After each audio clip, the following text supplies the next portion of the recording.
Yo, what's going on? Not here with a quick meta guide again on the Prot Warrior this time. And I'm actually glad I left this one till near the end. There's quite a few cool niche things to go through, but I can't pretend it's all great news. As always, a little disclaimer, this is an overview and focuses on the things I wanted to know as a consumer before ultimately researching myself. First, the PvE basics, talents, stats, gameplay, that kind of thing. Following this, we'll finish up that part with a brief discussion on race choice and then move on to the strengths and limitations of the spec, or put differently, in some cases, why you would or wouldn't want to play this spec.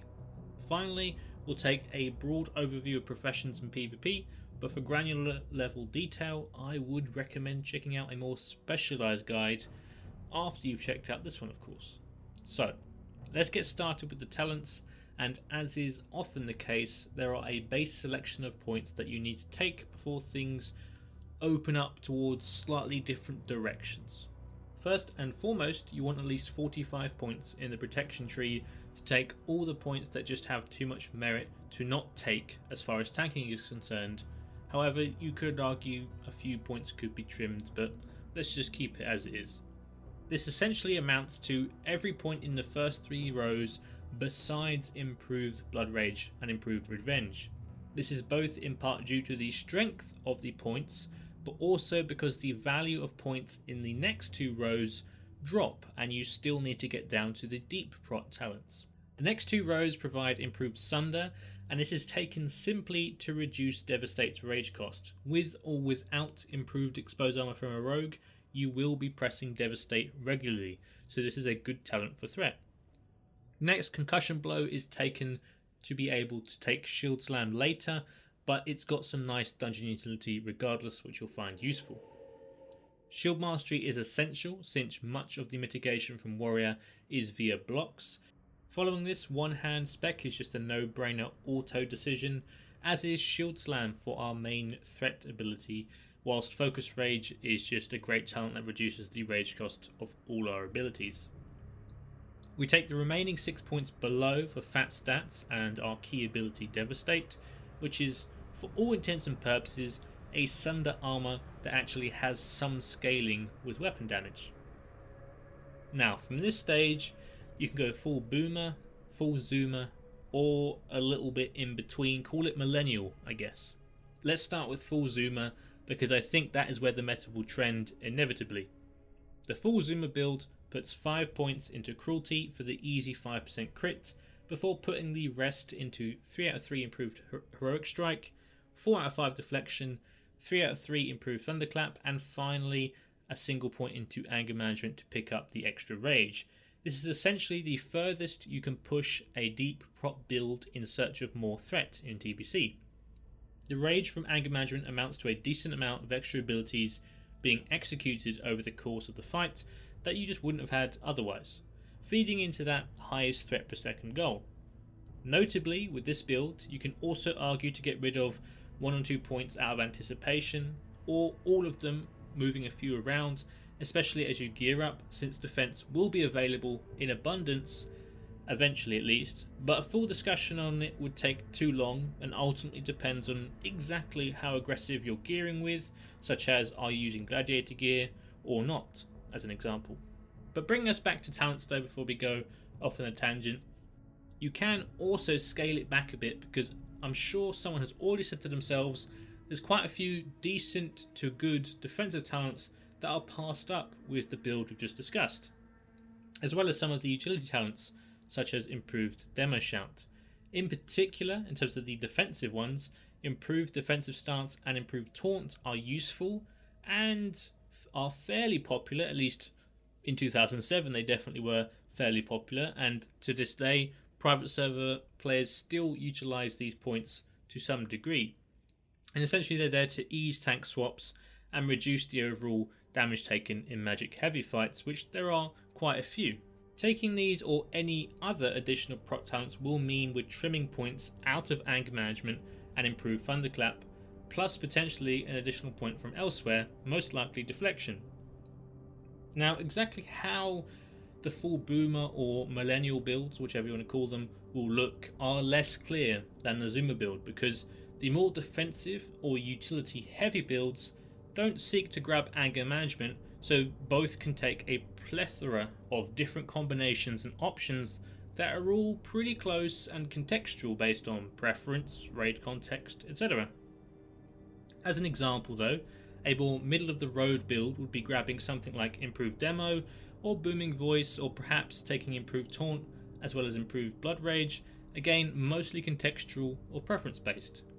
Full boomer on the other hand would probably take all the solid defensive talents, sometimes foregoing tactical mastery even in favour of more utility, or even going for improved shield wall, which unfortunately is often referred to as dead talent points. As long as you time it right, it's usually not really that impactful to get extra duration. But without going too far onto this woulda, coulda, shoulda kind of business, ultimately besides those 45-ish or so points, you can go in various directions, though whilst I usually like to leave my opinion out of it where possible, in this case I would definitely recommend going towards that anger management full zoomer build.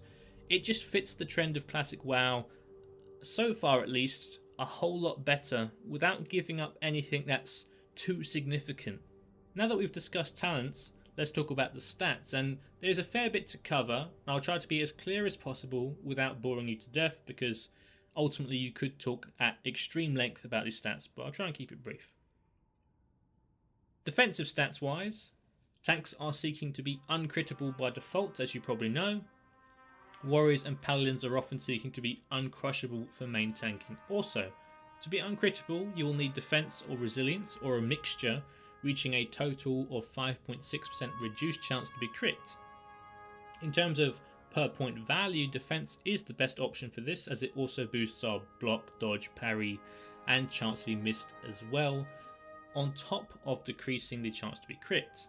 59.15 defense rating grants 1% reduced chance to be crit, so you're looking at 490 total defense to be crit immune on your character page.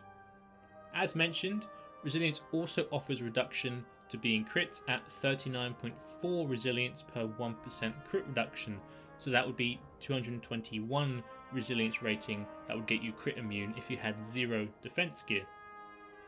Now let's talk about uncrushable, because bosses are 3 levels above you in combat mechanics. You need 102.4% total mitigation to not receive crushing blows, which are, as you might expect, bigger hits that just aren't quite as large as crits. However, in the case of warrior, shield block is OP, particularly improved shield block. It provides 75% block chance for the next 2 swings. It means warriors only need 27.4% total mitigation to be uncrushable whilst shield block is up. Warriors can achieve that number exceptionally easy. If we take our full zoomer build, for example, we have gained 4% parry from deflection, 5% block chance from shield spec, and gained some additional mitigation from the 20 defense that's in anticipation points. Which means with just any old shield equipped, your Prot warrior is uncrushable whilst shield block is up. Yep, that's right. Full nudity, still uncrushable. Contrasting this to the trials and tribulations that Prot paladins have to go through to get uncrushable is actually laughable, to be honest. No guesses what the biggest strength of Prot warrior is. Now this is where things are a bit spicy and quite complex to fit into a video intended to be brief and short, essentially. Because warriors are essentially uncrushable without any real effort, you can gear for as much or as little avoidance as possible. This makes a stats breakdown very difficult because it will vary depending on encounter, the tuning that we get, and pilot comfort and what kind of guild/raid you are in. But to summarise, dodge is the most efficient mitigation stat per point for surviving, as it takes less rating to gain 1% dodge than it does parry. Block rating is very efficient at giving mitigation percent at only 7.9 rating per 1%, but blocks still mean receiving damage, so dodge is often valued a little bit better because it clears the entire damage, right? You just don't get hit. Overall though, all are fine if you're seeking chonk. Now let's talk about threat, and also a kind of hybrid stat, and that is shield block value. Shield block value on the defensive side of the game simply improves the amount of damage absorbed by blocks, which are by far the largest portion of mitigated hits, regardless of how heavy you go on the other forms of mitigation, thanks to improved shield block. So ultimately it's reasonably relevant in terms of reducing incoming damage, nothing crazy, but it helps. However, it also double dips as additional shield slam damage, which is the part that is particularly enticing. To put it bluntly, warrior threat doesn't scale too well, and this is one of the better ways to improve it, essentially putting more damage onto one of our best abilities in shield slam because it doesn't scale with AP. So in short, shield block value has a double dip effect as a stat that prot warriors should be very interested in because it also allows you to be fairly aggressive whilst also providing you some chunk. Speaking of double dip stats though, expertise, unsurprisingly, is awesome and far and away the best threat stat whilst also providing solid defensive benefits due to reducing the amount of parry haste on the bosses. I can't give you an exact weight since modern sims are still lacking for warriors, but there is no uncertainty that expertise is an exceptional stat for prot warriors. Following this, threat-wise, you're looking at hit rating to land abilities. Most prot warrior threat is via ability modifiers for threat, rather than the damage being dealt per se, so hit is next up on the list of threat stats, ahead of stats like crit, haste and armor penetration, at least per point. The remaining DPS secondaries are all reasonable for purposes of threat, but fairly low value in the big picture of being sturdy and seeking better threat simultaneously. For that, we would want expertise, hit and shield block value because these definitely stand out as far as threat is concerned whilst remaining chunky. This brings us to the gameplay, and under conditions where rage is effectively infinite, you will use shield slam into revenge into 2 devastates whilst holding down heroic strike over and over and over again for every auto. This is the most effective sequence for generating threat, assuming rage is there to be spent at each juncture.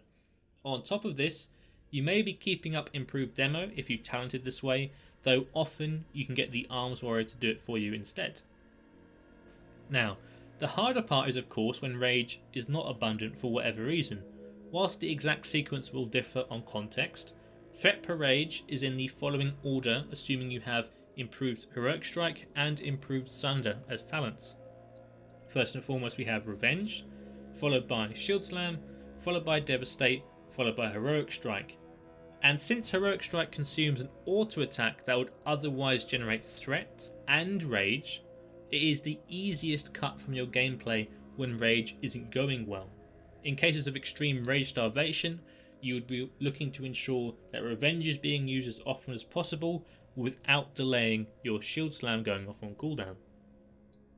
In terms of AoE threat, you are going to be cycling these same 4 abilities between targets much in the same way, rather than syncing them all into one target, with the only difference is you'll be changing heroic strike for cleave whilst mixing in thunderclap on cooldown. This brings us to the final basic to cover, and that is race choice. The best options by quite some distance, to be honest, if you're into the whole metagaming, is the expertise races. Humans for Alliance and Orcs for Horde. Talon is nice for the extra HP, and Dwarf Stoneform is fine/solid also, but the expertise from Orcs and Humans are not, it's not rating.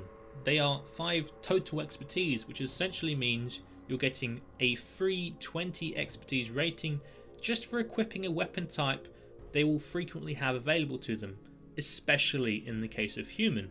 Humans can abuse their racial throughout all phases, whilst orcs do have a period in phase 2 where there aren't any competitive axes as far as prot is concerned, and the Biscayne prot warrior weapon is a sword in dragon encrusted longblade. That said though, it's still more than worthwhile to go orc over the other options despite this for the times where you will be using an axe in phase 3 and 1. PvP wise, you're looking at Gnome for Alliance, generally speaking, though Stoneform from Dwarves is pretty good. Whilst Horde, it's a lot closer. Orc again seems to be the consensus PvP pick, but of course you're welcome to go your own route here. I know a lot of people are big fans of the Tauren War Stomp and Extra Chonk and the Hitbox, which did get tweaked. But that does bring us to the juicy part, right? Prot Warrior. What's good? Well, the obvious one that you'll see everywhere is just how sturdy they are with minimal effort. The quintessential main tank has a very easy time being able to soak damage from bosses and provide a predictable intake pattern for healers thanks to improved shield block. This strength essentially means that Prot Warriors are going to have a far easier time getting stuck into raid content as soon as possible as far as main tanking goes, whilst also being the safest option on progress. Their kit is extensive between improved shield block, last stand, shield wall and spell reflect. Essentially, Prot Warriors have a hard time dying randomly as long as they press their buttons. This has a number of benefits in specific fights that are much more difficult without these defensive tools. Whilst Illidan's Shear is not quite as impossible for other tanks as first thought back in 2007, that doesn't mean it isn't a hell of a lot easier with a Prot Warrior. Perhaps most significantly for Prot Warriors is the moment of glory on Hydros the Unstable. Due to the ease at which warriors can equip resistance items and remain uncrushable, Blizzard actually had to hotfix Hydros to no longer perform crushing blows just so other tanks didn't get slept from the itemization stress placed on their gear by the need to use resistance items. Whilst this hotfix was applied and thus removed the extreme niche of Prot Warriors on that fight, it still remains that Prot Warriors will be far simpler for that fight, and I'd expect many guilds will go that route for their progress run in Serpent Strike Cavern when Phase 2 lands. On top of that, not only do Prot Warriors look Chad like a modern day Kungan once they've got their raid gear, they also have exclusive rights to the weapons they want. Ain't nobody in your raid touching King's Defender, Mallet of the Tides, Brutalizer, or Dragon Scale Encrusted Longsword with any kind of Bisque claim unless your guild has betrayed you with a second Prot Warrior. Mine. So if you enjoy your specific shiny things that nobody else wants, God forbid anyone touch your things, and are disgusted by looking like a clown in mismatched cloth, Prot Warrior will have some appeal for you. However, every gift has some shit wrapping paper to get through, and the biggest checkmark against Prot Warrior is that for threat, it has an arch nemesis that will never be beaten. Quite simply, Ferals scale better by a pretty large margin. Whilst you are the sturdiest of wolves, Ferals will gorge themselves on stats getting more swole than a Prot Warrior could ever dream of. Sadly, blaming it on genetics will not deter blaster guilds from using Feral main tanks on every encounter they can reasonably justify it. Likewise, your AoE threat sucks, so Prot Paladins take your job on ad pickup duty or trash encounters. As such, if you're a full-on min-maxer in a guild that's seeking to really push those strong runs on Warcraft logs, Prot Warrior may be an awkward choice. The silver lining is that you'll probably get to transition to Fury Warrior as soon as your merit as a chonky boy starts to wane in favour of the better scaling and more metagame leaning niches of Ferals and Prot Paladins, at least for those guilds. That's pretty much the long and short of it though.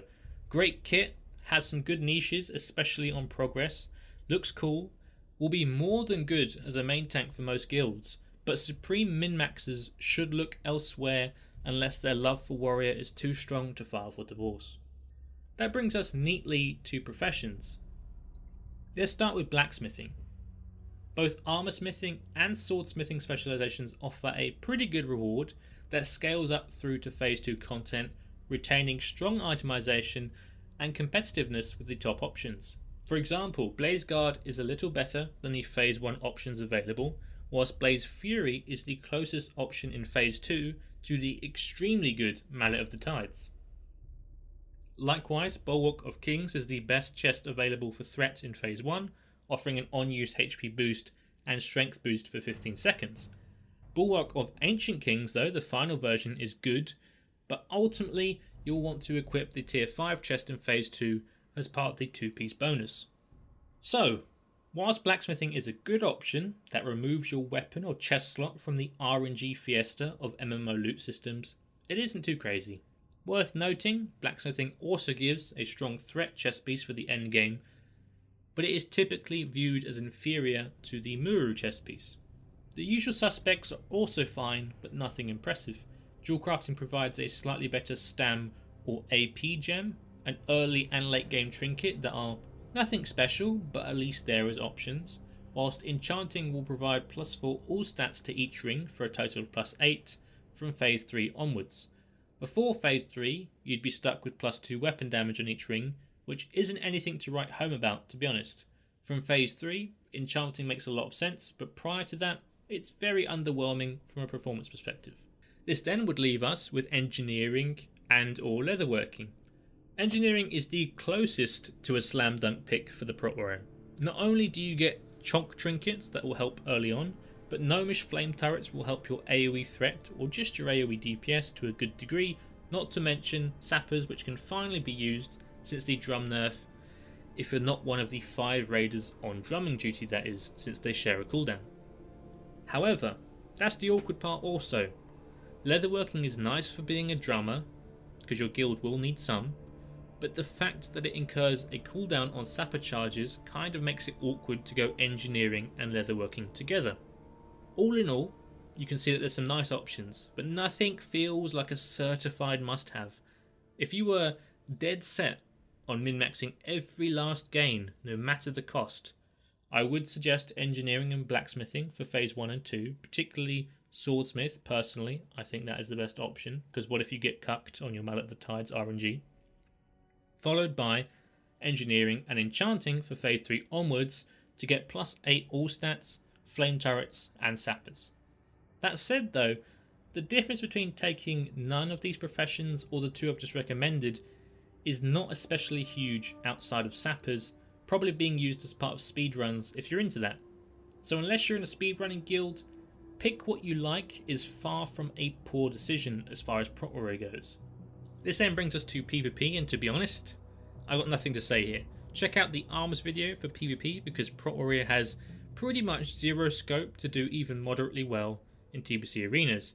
To give a quick TLDR of the arms PvP summary though, Resto Druids in 2s, Warlock and Resto Druids in 3s, or Resto Druid Disc in 3s for double healer. These are your best bets as far as the strongest comp options go.